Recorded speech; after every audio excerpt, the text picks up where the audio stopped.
Welcome to all. स्वागत आप सभी का Salasar Balaji education YouTube channel पर। आज का वीडियो आपके लिए काफ़ी ज़्यादा इंपॉर्टेंट है, तो आप इसे शुरू से लेकर लास्ट तक देखना, क्योंकि आज मैं आपको फिजिक्स की एक इंपॉर्टेंट क्लास देने वाला हूं जिसमें मैं आपको कुछ सूत्र बताऊंगा, जैसे उष्मागतिकी का प्रथम नियम किसके संरक्षण पर कार्य करता है उसका सूत्र, और भी बहुत सी चीज़ें बताऊंगा जो कि बार बार एग्जाम में आ रही हैं और आगे भी आ सकती है। तो आप वीडियो कंप्लीटली वॉच करना, क्योंकि आप वीडियो की स्किप करोगे तो आपका कोई ना कोई कॉन्सेप्ट मिस हो जाएगा। तो आप वीडियो को कंप्लीटली वॉच करना, ठीक है। तो मैं आज की क्लास स्टार्ट करता हूँ, ठीक है। तो जैसे एल बटा में आर, आर बटा में एल, है ना, ये दो चीजें हैं। एल जहां पर आपका प्रेरकत्व है, आर आपका ओम प्रतिरोध, ठीक है। जहां पर आपका प्रतिरोध या आपका प्रेरकत्व। तो ये क्वेश्चन आया था एग्जाम में। क्या क्वेश्चन था?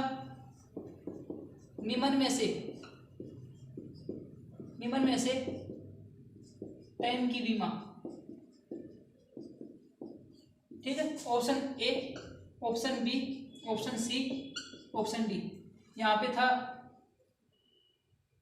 यहाँ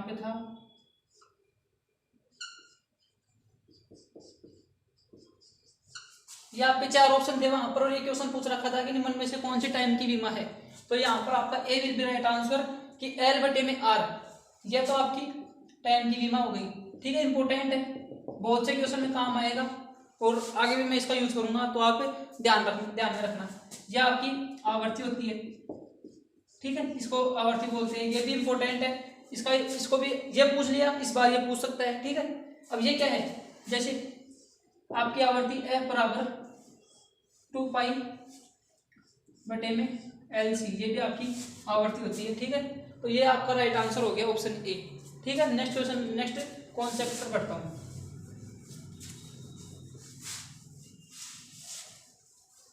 जैसे आपकी धारिता होती है, जिसे अपन सी से व्यक्त करते हैं। धारिता क्या होती है आपकी? Q is equal to C B, यानी Q आपका डायरेक्टली प्रोपोर्शनल टू बी है, तो कांस्टेंट को उठाया तो Q is equal to C B. तो यहाँ से ये फॉर्मूला आया है। अब यहाँ से अपन सी की विमा निकालते हैं, यानी आपकी धारिता इज इक्वल टू Q बटे में बी। अब आवेश क्या होता है आपका? धारा I बटे में टी, कूलाम आवेश का मात्रक। अभी यहाँ से Q का मात्रक निकालना अपन को, तो पक्षानापन कर देंगे, तो I into T, Q is equal to I into T. अब यहाँ से मैंने I इंटू टी यहाँ पे रख दिया और भी अपना यहाँ पे, ठीक है। अब धारा की A1, इसकी T1। अब विभव की कैसे निकालेंगे देखना। जैसे V is equal to W बटे में Q। विभव आपका क्या होता है कि इकाई आवेश को विद्युत क्षेत्र के किसी बिंदु तक लाने में किया गया कार्य। जैसे ये आपका W बटे में Q है, मान लीजिए इसकी वैल्यू आपकी 1 हो, तो इकाई आवेश, ठीक है, इकाई आवेश को विद्युत क्षेत्र के किसी बिंदु तक लाने में किया गया कार्य आपका विभव होता है, ठीक है, विभव। अब कार्य की विमा क्या होती है? पिछली वीडियो में बताया मैंने आपको, m1 L2 टी की पावर माइनस का 2, ठीक है। यहाँ पे रख दिया मैंने m1 L2 टी की पावर माइनस का 2, ठीक है। अब यहाँ से क्योंकि वैल्यू अपन ने क्यों का मात्रक निकाला A1 T1, यानी विमा निकाली A1 T1, ठीक है, A1 T1। अब यहाँ से V is equal to M1 L2 T की पावर माइनस का 3 ए की पावर माइनस की 1, यह आपकी विभव की विमा आ गई। अब मेरे को निकालनी किसकी थी? धारिता की। धारिता की विमा निकालूंगा, तो इसको एक बार साफ कर देता हूँ कि आपको थोड़ा साफ अच्छा दिखेगा, ठीक है। अभी मैंने विभव की विमा निकाली M1 L2 टी की पावर माइनस का 1 ए की पावर माइनस का 1, क्योंकि विमा निकाली A1 T1, ठीक है। अब यहाँ से मेरे को निकालनी किसकी है? C की, तो Q बटे में V।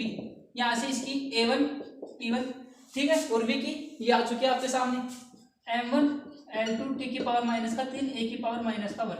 अब यहाँ से इसको ऊपर ले जाएंगे तो m की पावर माइनस का 1, L ऊपर जाएगा तो l की पावर माइनस का 2, t ऊपर जाएगा तो t की पावर 4, और a ऊपर जाएगा तो, ठीक है, ये आपकी धारिता की विमा आ गई। अब ओम देखना, ओम यानी आपका, ओम यानी जैसे प्रतिरोध होता है आपका। जैसे ओम का नियम क्या है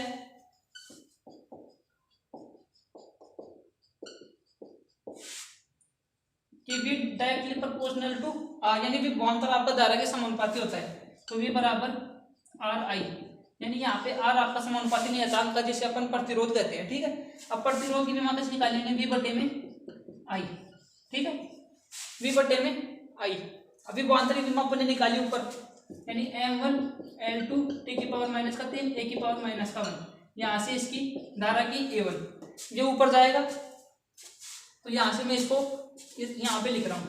ठीक है, M1 L2 t की पावर माइनस का 3 a की पावर माइनस का 2। ठीक है, अब मैंने पहले R की निकाली, फिर आपके लिए C की निकाली। अब क्या है कि जैसे मैंने आपको ये आपका RC और होता है। ठीक है, अब यहाँ से मैंने ये विमा रखी R की, M1 L2 t की पावर माइनस का 3 a की पावर माइनस का 2।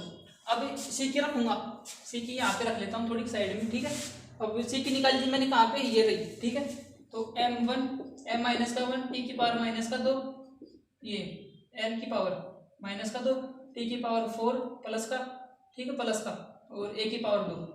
तो यहाँ से देखना ये जुड़ेंगे, ये गया आपका, यानी ठीक है, ये मैं यहाँ से आपको डायरेक्ट काट रहा हूँ, तो आप देखना कि कैसे कट रहे हैं। ठीक है, L2 से ये माइनस का ये गया, और यहाँ से ये गया, बचा क्या, t की पावर 3 और t की पावर 4, क्या बचा t। यानी आप इन सब का कंक्लूजन एक ही चीज निकलती है कि आपका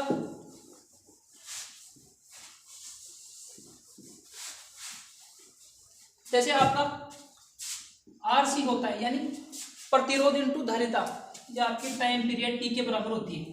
ठीक है, ये आप ध्यान में रखना। जैसे ये 1/, ऐसे आ जाए, यानी 1/t, यानी ये आपकी फ्रीक्वेंसी होती है, यानी आपकी आवृत्ति होती है। तो इन सभी चीजों का मतलब खाली ये बताना चाहता था कि मैं आपको कि ये आपका टाइम के बराबर होता है, एक आपका L बटे में R टाइम के बराबर होता है। ठीक है, ये आपकी दो चीजें टाइम के बराबर होती है। अब एक और होती है आपकी, जैसे मैंने आवृत्ति बताई आपको, 1/में 2 पाई अंडर रूट में LC। ठीक है, LC। अब इसको ऐसे कर लेते हैं अपन, 1/में LC। अब ये ऊपर जाएगा। ठीक है, अब ये किसके बराबर हो गया, टाइम के बराबर हो गया। ठीक है, तो ये भी आपका रूट LC, ये सभी टाइम के बराबर होंगे। तो ये इन सभी को आप ध्यान में रखना, क्योंकि बार बार ऐसे एग्जाम में क्वेश्चन आ रहे हैं और आगे भी आ सकते हैं। ठीक है, तो मैं बातें और लिखता हूँ कि जो मैंने विमा बताई वो इम्पोर्टेंट थी, जो मैं एक बार लिख देता हूँ फिर से। R की M1 L2 t की पावर माइनस का 4 a की पावर माइनस का 2। ठीक है, V की M1 L2 t की पावर माइनस का 3 a की पावर माइनस का 1। ठीक है, ये कैसे निकाली, एक मिनट में इसको चेक कर लेता हूँ फिर से।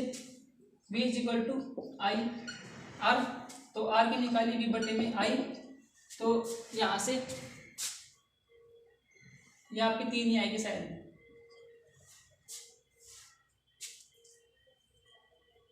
ठीक है, आप चेक कर लेना, मैं पिछली स्लाइड में वैसे आपको बता चुका हूँ, और आप चेक कर लेना। ठीक है, कुछ मिस्टेक हो गई हो तो आप देख लेना, क्योंकि मैंने आपको बता दिया, फिर से रिपीट करूंगा तो टाइम वेस्ट होगा। ठीक है, आप देख लेना। अब आगे बात करता हूँ कि आगे क्या कॉन्सेप्ट है। जैसे प्रतिरोध फिर से देखते हैं एक बार, V directly proportional to I, तो V बराबर में IR। ये ओम का नियम होता है, जो कि चालकों के लिए होता है। ठीक है, चालक पदार्थों के लिए होता है। ठीक है, अब R आपका प्रतिरोध है, विमा क्या निकाली, L2 t की पावर माइनस का 1। ठीक है, यहाँ से A1, तो यहाँ से M1 L2 t की पावर माइनस का 1 a की पावर माइनस का 2, ये आपकी विमा हो गई। अब आपका प्रतिरोध यानी इसको ओम भी, इसका मात्रक आपका ओम भी होता है, जिसको अपन ऐसे लिख सकते हैं, या फिर ऐसे। अब ओम किस की विमा होती है, आपका प्रतिरोध यानी R, प्रतिबाधा, ठीक है, और संट, ये सभी की विमा, सभी का मात्रक ओम होता है, सभी की विमा आपकी ये होती है। ठीक है, ये आपको बता दिया मैंने। अब आगे देखना,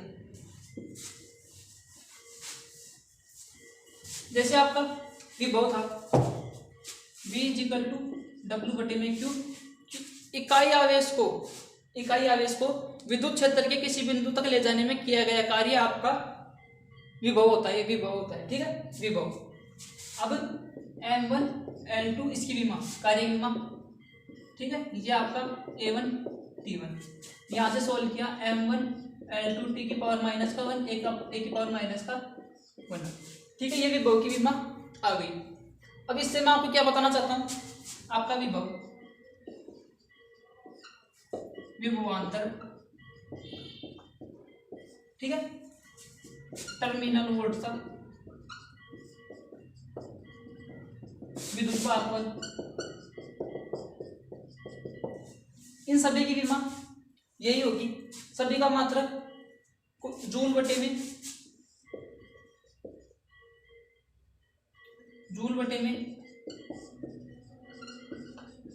कूलाम होगा, ठीक है, जूल बटे में कूलाम होगा।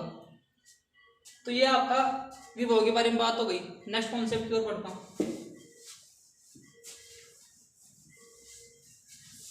जैसे आपका आवेग और संवेग विमीय रूप से समान होते हैं। जैसे आपका न्यूटन का प्रथम नियम, ठीक है, प्रथम नियम यानी इसको जड़त्व का नियम भी कहते हैं। यानी जैसे आप बस में यात्रा कर रहे हैं, ठीक है, मान लीजिए आप बस में यात्रा कर रहे हैं, जब आप बस में चढ़ गए, बस चलना प्रारंभ करती है। जैसे बस चल गई और बस वाले ने मान लीजिए ब्रेक लगाया, तो आप आगे की ओर गति करेंगे, यानी आपका शरीर आगे की ओर गति करेगा। यानी बस तो रुकी है और आप आगे की ओर जा रहे हैं। जब मान लीजिए बस वाला तेज पे चला रहा है, बस वाले ने स्पीड बढ़ाई और बढ़ाई, तो आप पीछे की ओर खिसकते जाएंगे, पीछे की ओर। जैसे बस वाले ने आपकी बस को मोड़ा, बस वाले ने बस को मोड़ा इस साइड और आपका शरीर जाएगा इस साइड, ठीक है। तो ये आपका जड़त्व का कारण है, यानी जड़त्व यानी इनर्शिया, इसको जड़त्व का नियम भी कहते हैं। दूसरा नियम है आपका न्यूटन का द्वितीय नियम। द्वितीय नियम क्या है? F = dp बटे में dt, यानी संवेग में परिवर्तन की दर बल के बराबर होती है। अब F = ma भी होता है और P यानी P यानी संवेग आपका, P = mv यानी मास इंटू वेलोसिटी, ये मास इंटू एक्सेलरेशन, ठीक है। अब इनसे भी आप विमा निकाल सकते हैं। जैसे m की ऐसे कैसे v की मैंने पिछली क्लास में बताया आपको, L1 t की पावर माइनस का 2, m1 L2 t की पावर माइनस का 2। इसके यहाँ से निकाल सकते हैं कि ये m1 इसकी L1 और t की पावर माइनस का 2, ये थोड़ा आपको, ठीक है, ये आएगी इसकी आगे समझ में। अब तृतीय नियम और देखना,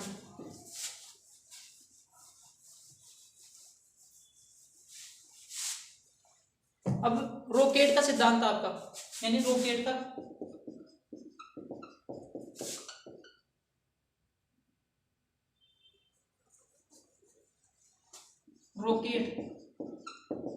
जेट विमान,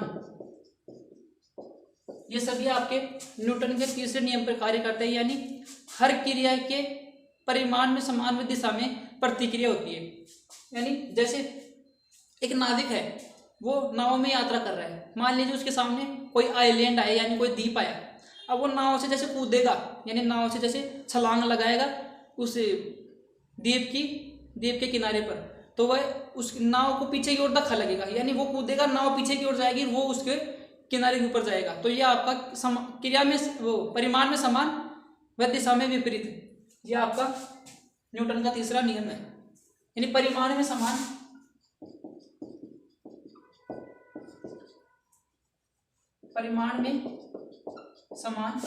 व दिशा विपरीत,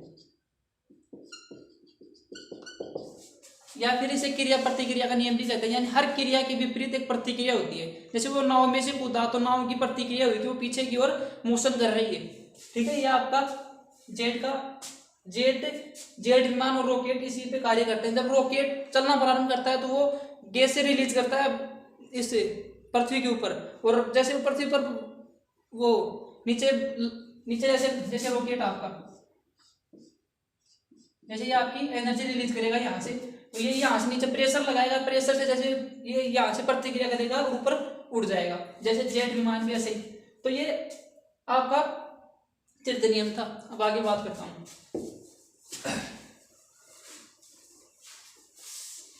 अब जैसे बल होता है, बल F is equal to ma। अब इसको क्या क्या बोलते हैं अपन, इसको बल का मात्रक तो अपन न्यूटन भी बोलते हैं, ठीक है, बल का मात्रक न्यूटन। अब 1 न्यूटन आपका 1 न्यूटन 10 की पावर 5 डाइन के बराबर होता है।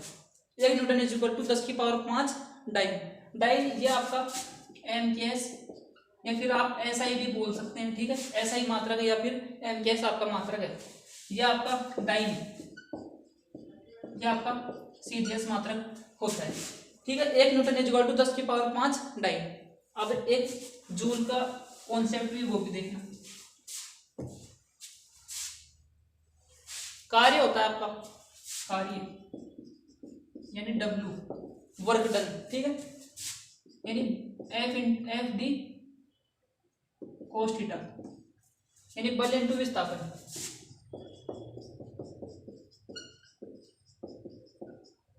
ये आपका कार्य होता है, ठीक है। इसकी मैं आपको बता चुका हूँ, m1L2 टी की पावर -2, m1L2 टी की पावर -2।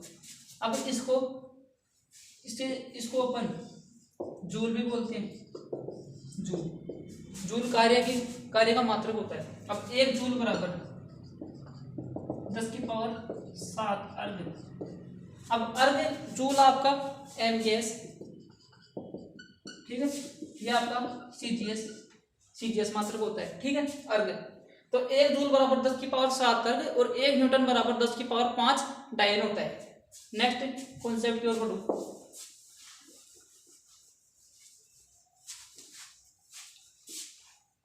अब जैसे ऊष्मागतिकी का प्रथम नियम, ठीक है, ऊष्मागतिकी का प्रथम नियम। अब ऊष्मागतिकी का प्रथम नियम क्या है आपका, dq is equal to du plus में dw, dq is equal to du plus में dw, ये आपका ऊष्मागतिकी का प्रथम नियम है। अब आपका एक समतापी प्रकरण होता है, एक समदाबी होता है, एक समआयतनिक होता है, एक रुद्धोष्म होता है। उसकी बात भी करता हूँ। समतापीय, समदाबीय, ठीक है, समआयतनिक और एक आपका रुद्धोष्म, ये आपके प्रकरण होते हैं, ठीक है। इनसे क्या मतलब है इनका वो बताता हूँ। समतापीय यानी आपका टेम्परेचर कांस्टेंट होता है, टेम्परेचर कांस्टेंट। समदाबी यानी आपका दाब कांस्टेंट होगा वहां पे, यानी प्रेशर कांस्टेंट आपका। समआयतनिक यानी आपका वॉल्यूम यानी आयतन आपका कांस्टेंट होगा, कांस्टेंट, ठीक है। रुद्धोष्म में क्या होगा, ऊष्मा का लेन देन नहीं होता है, यानी वहां पर dq इज इक्वल टू 0 होता है, ठीक है। ये आप समदाबीय, समतापीय, समआयतनिक और रुद्धोष्म, यह आपका स्लो प्रक्रम होता है, यानी ये बहुत ज्यादा धीरे धीरे होता है, यानी प्रक्रम। जैसे इसका एग्जांपल, जैसे चाय बन रही है तो ये समतापीय प्रक्रम यानी चाय धीरे धीरे बनती है। जैसे ये आपका रुद्धोष्म आपका, जैसे ये आपका फास्ट प्रक्रम होता है, यानी बहुत तेजी से होता है। ये जैसे टायर का फटना आपका रुद्धोष्म प्रक्रम है। रुद्धोष्म और क्या बोल सकते हैं, रुद्धोष्म यानी ऊष्मा का लेन देन नहीं होगा, यानी ऊष्मा का लेन देन नहीं होगा। यानी आपका इसका एग्जांपल क्या होगा, थर्मस होगा। जैसे अपन थर्मस में चाय डाल देते हैं तो वो, जैसे अपन ने सुबह डाली तो वो शाम तक गर्म रहती है, तो वो रुद्धोष्म प्रक्रम है, यानी वो रुद्धोष्म है, यानी उससे ऊष्मा का या पदार्थ का लेन देन नहीं होता है, ठीक है, वहां पर, तो इसलिए वो रुद्धोष्म प्रक्रम है, ठीक है। ये आपकी ऊर्जा, इसकी बात हो गई। यहाँ से बर्फ को P डेल V भी लिखते हैं, तो इस नियम को कुछ ऐसे भी लिख सकते हैं, dq is equal to du plus में P डेल V, ठीक है। और ये आपका प्रथम नियम ऊर्जा संरक्षण पर कार्य करता है, ऊर्जा संरक्षण। ठीक है, अब आपका उष्मागतिकी का आपका शून्यवा नियम भी होता है, वो यहाँ पे बात करता हूँ। शून्यवा नियम, शून्यवा नियम जो कि आपका शून्यवा नियम है, जो कि ताप की संकल्पना इससे दी जाती है कि ताप की संकल्पना, जैसे इसको ऐसे मान लीजिए आप, यहाँ पे ए है, यहाँ पे बी है, यहाँ पे सी है, यानी ये इसका दोस्त है, मान लीजिए ये इसका दोस्त है, यानी बी सी का दोस्त है, यानी ए सी का दोस्त है और बी सी का दोस्त है, तो ये ए और बी भी आपस में दोस्त होंगे, या फिर ये दोनों आपके किसी प्रक्रम में है, यानी समतापीय समतापीय है, ठीक है, ये दोनों, और इधर से ये दोनों है, तो ए और बी भी उस प्रक्रम में होंगे। इस नियम का तात्पर्य ये है शून्यवे नियम का, यानी ये ताप की संकल्पना देता है, यानी इसमें ताप, ये नियम ताप के बारे में बताता है, आप ऐसे समझ लीजिए। ठीक है, अब आगे बढ़ता हूँ।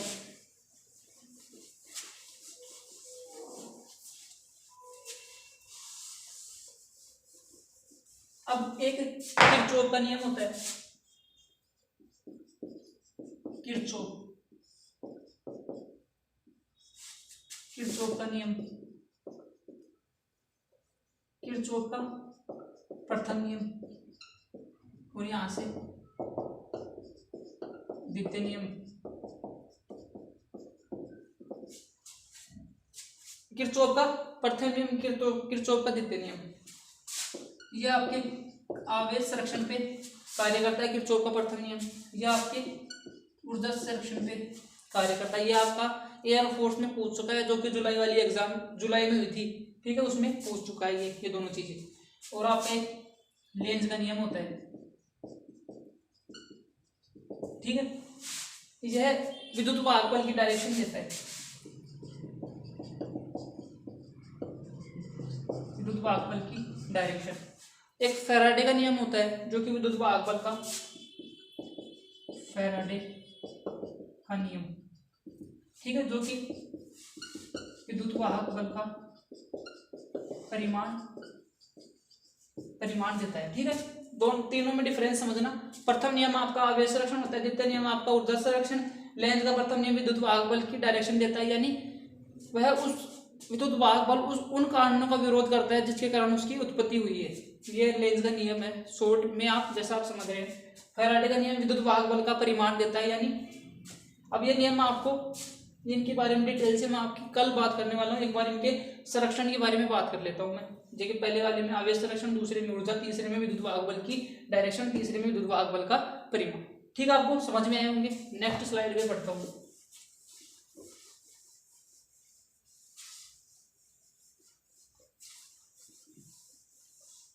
जैसे मैंने आपको, ये प्रतिरोधकता होती है आपकी, इसको विशिष्ट प्रतिरोध भी बोलते हैं, विशिष्ट प्रतिरोध, ठीक है, जिसको रो से व्यक्त करते हैं। विशिष्ट प्रतिरोध जिसे रो से व्यक्त करते हैं, इसका मात्रक, इसको ओम इंटू मीटर इसका मात्रक होता है। ओम इसको ऐसे नहीं लिखेंगे, ओम, ठीक है, ओम इंटू ये मीटर हो गया। इसकी विमा m1L2 t की पावर माइनस का 3 और ए की पावर, ये ओम की विमा कैसे निकाली अपन ने, v इक्वल टू विसमानुपाती i, v equal to I R, तो r से v बटे में i, यानी m1L2 t की पावर माइनस का, ठीक है, और ये a1, तो यहाँ से m यहाँ से 2 हो गई, ठीक है, और मीटर की L1, तो यहाँ से m1L की पावर 3 t की पावर 3 a की पावर माइनस का 2, ये आपकी इसकी विमा हो जाएगी। अब एक इसकी विशेष बात है कि R is equal to rho L A, ठीक है, जैसा अब इसके अनुसार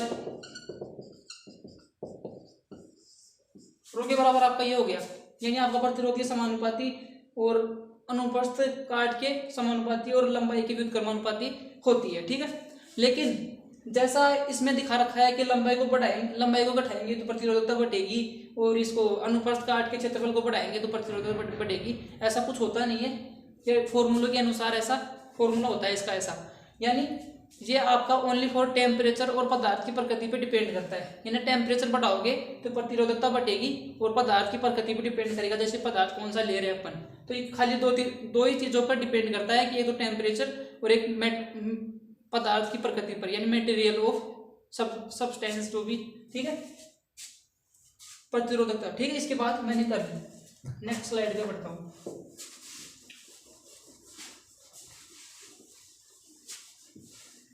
जैसे एक क्वेश्चन है कि कॉन्सेप्ट है, जैसे दो समान ऊंचाई से दो वस्तुओं को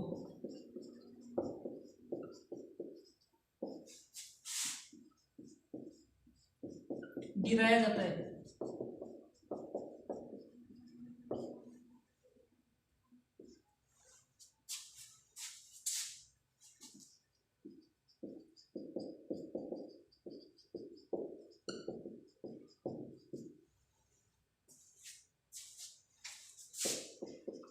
ठीक है। ये क्वेश्चन है कि मान लीजिए मैंने किसी ऊंचाई से दो अलग अलग भार वाली, यानी किसी का वजन मान लीजिए 60 किलो है, किसी का वजन 80 किलो है, दो वस्तुओं को मैंने किसी ऊंचाई से गिरा दिया, तो उनमें से सबसे पहले कौन सी पृथ्वी तल पर पहुंचेगी, ये आपका क्वेश्चन है।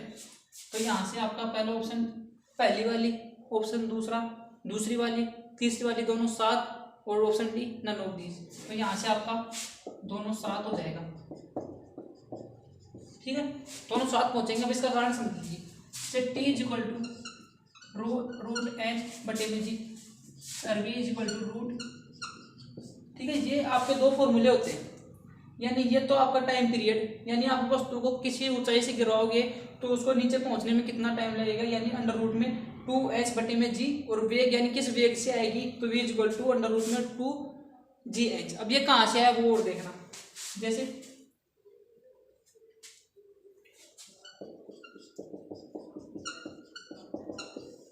ये न्यूटन ने जो गति के नियम दिए थे 3, उसके अनुसार दूसरी आपकी समीकरण है। पहले क्या थी, पहली ये वाली थी और दूसरी ये थी। ये 3 समीकरण दी थी न्यूटन ने गति के समीकरण के लिए। तो यहाँ से ये फॉर्मूला आया है, यहाँ पे अब ये दूरी है तो इसके लिए अब यहाँ पे ये h होगी और यहाँ पे ये आपका 0 होगा। तो h is equal to 2h/gt², यहाँ से 2 ऊपर जाएगा तो 2h बराबर में gt², ये बटे में आएगा 2h बटे में जी, t² है तो अंडर रूट g। यहाँ से ये फॉर्मूला आया है ऐसे, और v² ये यहाँ से, वो भी आप यहाँ से निकाल पाएंगे, ठीक है। तो ये आपका ये फॉर्मूला काम आता है कि जब किसी ऊंचाई से दो वस्तुओं को गिराया जाता है जिनका द्रव्यमान अलग अलग है, तो वो नीचे आएंगी तो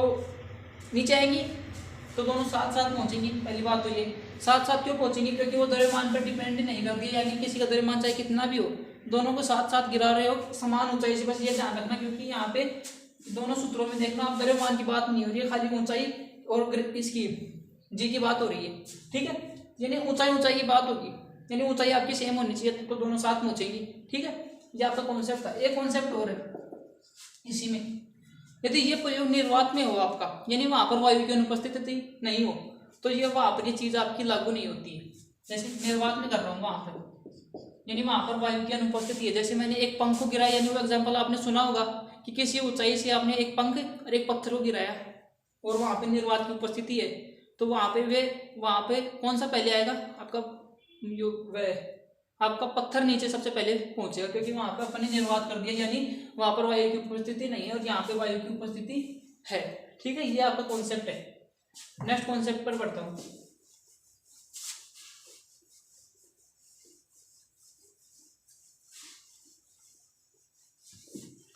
जैसे संवेग और आवेग, आपका संवेग व आवेग विमीय रूप से आपके सेम होते हैं,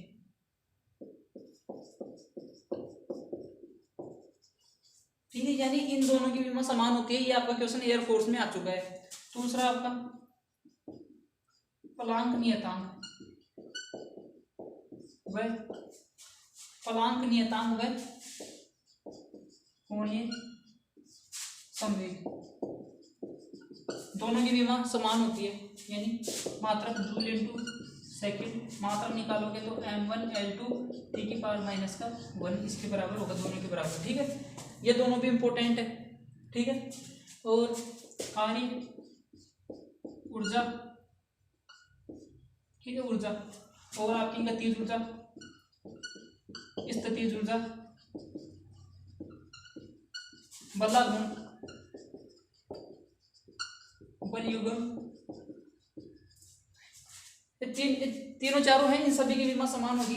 मात्रक सभी का जूल आप बोल सकते हैं। ठीक है, और विमा आपकी मात्रक आप जूल नहीं, ये m1L2 (10⁻⁻2) ये आपकी विमा हो जाएगी, जूल आपका मात्रक हो जाएगा। ठीक है, ये इन सभी के बारे में बात कर ली मैंने। अभी नेक्स्ट कॉन्सेप्ट बताता हूँ आपको। क्लास आपको अच्छी लग रही है तो क्लास को जरूर से लाइक करना, क्योंकि इस क्लास के लिए मैंने बहुत ज़्यादा मेहनत की, आपको कुछ एक्स्ट्रा बताने की यहाँ से आपको कोई हेल्प हो जाए आपकी। जैसे कोस्ट गार्ड की एग्ज़ाम अगले महीने में हो सकती है नोटिफिकेशन के अनुसार, कि आपकी मिड मार्च में आपकी एग्ज़ाम हो जाए कोस्ट गार्ड की। तो मैंने ये सीरीज चलाई है आपके लिए कि इसमें आपके कोई क्वेश्चन पुट हो जाए मान लीजिए एग्जाम में, तो आपका कुछ भला हो जाएगा। तो आप इस क्लास को पूरी देख लो। ठीक है, अच्छी लग रही है तो लाइक कर दो, मेरे चैनल को सब्सक्राइब कर दो। ठीक है, तो आगे जैसे आपका आगे क्या बताऊं, जैसे ओम का नियम मैंने बता ही दिया, V directly proportional to R, ये चालक के लिए होता है। ठीक है, और जैसे आपका धारिता बताई दी। हाँ, ये देखना आप, जैसे गुरुत्वाकर्षण होता है आपका, ठीक है, ग्रेविटेशन। ठीक है, ये इसकी पहले ये देखिए आप, F = G m1m2 बटे में r²। ठीक है, G = m1m2 बटे में r²। अब G बराबर क्या होगा, F r² बटे में m1m2। ठीक है, ये बराबर हो गया। अब यहाँ से इसकी विमा भी निकाल सकते हैं अपन, न्यूटन इंटू मीटर स्क्वायर बटे में kg²। अब यहाँ से मैंने विमा निकालना आपको पिछली क्लास में बताया, आप उसके अनुसार इसको निकाल सकते हैं। अब विशेष बात क्या है कि जी की वैल्यू आपकी होती क्या है, तो 6.67 × 10⁻⁻11 न्यूटन इंटू मीटर स्क्वायर बटे में kg², ये आपकी जी की वैल्यू होती है, ध्यान में रखना।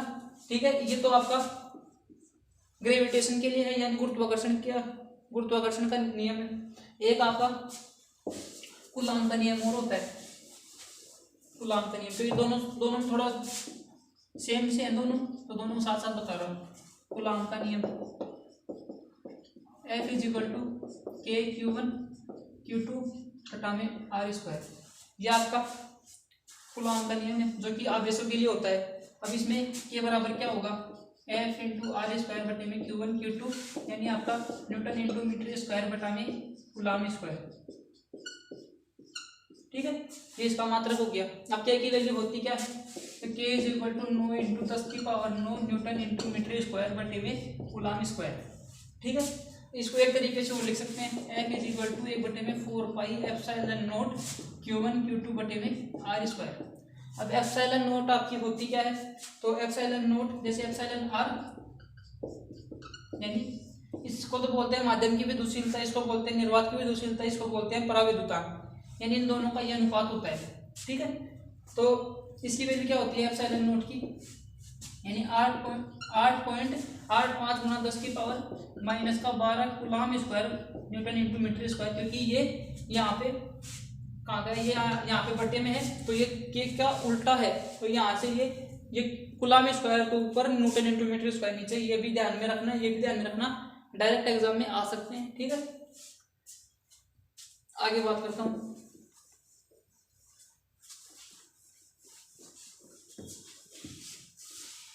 जैसे सरल आवर्त गति के बारे में बात करता हूँ। सरल आवर्त गति, जैसे ठीक है, सरल आवर्त गति ये आपकी माध्य स्थिति, ये आपकी एक्सट्रीम पोजीशन, यानी ठीक है, तो यहाँ पे V मैक्सिमम होता है, ठीक है, ये मिनिमम होता है यानी एक्सेलरेशन। यहाँ पे आपकी काइनेटिक एनर्जी मैक्सिमम होती है, पोटेंशियल एनर्जी आपकी मिनिमम होती है। यहाँ पे आपका एक्सेलरेशन मैक्सिमम होता है, पोटेंशियल एनर्जी मैक्सिमम होती है, काइनेटिक एनर्जी मिनिमम होती है। ठीक है, ये सभी बातें जो कि इसमें लागू होती है। वी मैक्सिमम आपका क्या होता है, ओमेगा ए। ये आपका बार बार एग्जाम में क्वेश्चन आया है, तो आप इसे ध्यान में रखना।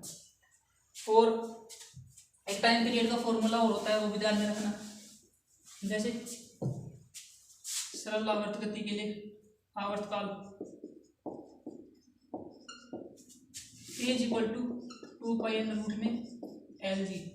अब यह हो गया फॉर्मूला। अब लिफ्ट के कॉन्सेप्ट के लिए थोड़ा इसमें चेंज आएगा, L बटे में G प्लस में A, L = G माइनस का A। ये कब होगा, ये कब होगा, इनके बारे में बात करता हूँ।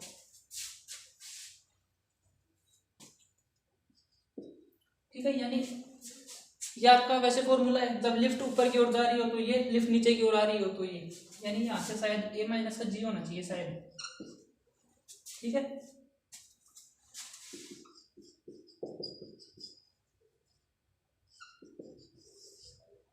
यही आएगा भाई, G माइनस का A आना चाहिए शायद। ठीक है, और चेक कर लेना आप। और एक स्प्रिंग के लिए और होता है, वो भी बताता हूँ। स्प्रिंग के लिए क्या होता है, 2 पाई m बटे में K स्प्रिंग का टाइम पीरियड। ठीक है, अब इसके लिए कुछ इंपॉर्टेंट बात है, वो भी आप समझने की कोशिश करना कि F directly proportional to minus का K, यानी ये आपका हुक का नियम होता है। ठीक है, F = माइनस का KX, ये एक नियतांक है जो कि स्प्रिंग कांस्टेंट है। ठीक है, ये यहाँ पे काम आ रहा है जो ये। अब स्प्रिंग को जैसे प्रतिरोध को जैसे श्रेणी क्रम समांतर क्रम में से जोड़ते हैं, वैसे यहाँ पर इनको भी समांतर क्रम श्रेणी क्रम में से जोड़ते हैं। तो ये जैसे इसको समांतर क्रम में जोड़ेंगे, समांतर क्रम में, तो यहाँ पे K1 प्लस में K2, यदि आपका श्रेणी क्रम में है, श्रेणी क्रम। ठीक है, तो कैसे होगा, 2 पाई m बटे में K1 प्लस में K2 और यहाँ से K1 × K2। ठीक है, ये फॉर्मूला हो जाएगा, यानी K × K2 यहाँ से। ठीक है, ये फॉर्मूला आपका काम आता है। अब सरल आवर्त गति के बारे में बात कर ली, ये हो गई। अब एक आपकी एक ट्रिक है जिसके आधार पर भी आपका एग्जाम में क्वेश्चन आता है, वो क्वेश्चन भी आप समझना। जैसे वो कॉन्सेप्ट भी आपका इंपॉर्टेंट है। जैसे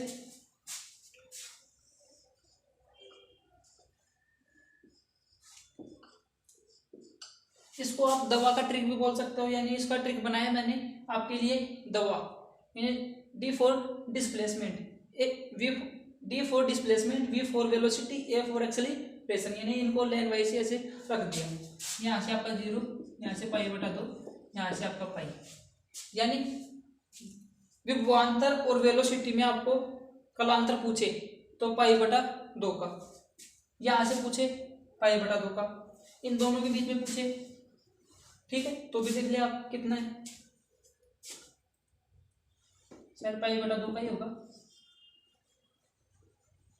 तो ऐसे क्वेश्चन आपका एग्जाम में आता है कि यहाँ से 0, यहाँ से π/2, यहाँ से पाई, इन दोनों के बीच का अंतर आपका π/2 का, यहाँ से आपका π/2 का, यहाँ से आपका पाई हो गया। ठीक है, यानी ये आपका कलांतर के आधार पर एग्जाम में क्वेश्चन आ रहे हैं और आगे भी आपके आ सकते हैं। ठीक है, और आपकी गति यहाँ पे टोटल एनर्जी भी होती है 1/2 m⍵² A²। ये आपका फॉर्मूला है, काइनेटिक एनर्जी गतिज सभी के लिए आपकी टोटल एनर्जी होती है 1/2 m⍵² A²। ठीक है, ये आपकी सरल आवर्त गति के बारे में बात हो गई। तो क्लास कैसा लगा? क्लास आपको अच्छी लगी हो तो क्लास को लाइक करना व चैनल को सब्सक्राइब करना। यदि आप हमारे चैनल पर पहली बार आए हो तो आप हमारे चैनल की प्ले लिस्ट चेक करना, क्योंकि वहाँ पर हमने मैथ की क्लासेस भी आपको दे के रखी हैं। फिजिक्स की एक क्लास दे चुका हूँ, दूसरी क्लास आज मैंने आपको पढ़ाई है। कैसी लगी कमेंट जरूर से बताना, क्योंकि आपके कमेंट से हमें एनर्जी मिलती है और अब अगली क्लास के लिए आपके लिए ज़्यादा मेहनत करें, इसलिए वो हमारे लिए एक मोटिवेशन होता है। तो आप वहाँ पर 2 से 3 लाइनें जरूर लिख के जाया करो कि सर आपने अच्छा पढ़ाया है, आपने ये गलत पढ़ाया है, जो भी हो आप हमको हमारा जो बनता है वो हमको दे के जाया करो, ठीक है। तो आज का वीडियो ये था आपके लिए, ये आपका सेशन था, कैसा लगा बताना। आज का वीडियो इतना ही। जय हिंद।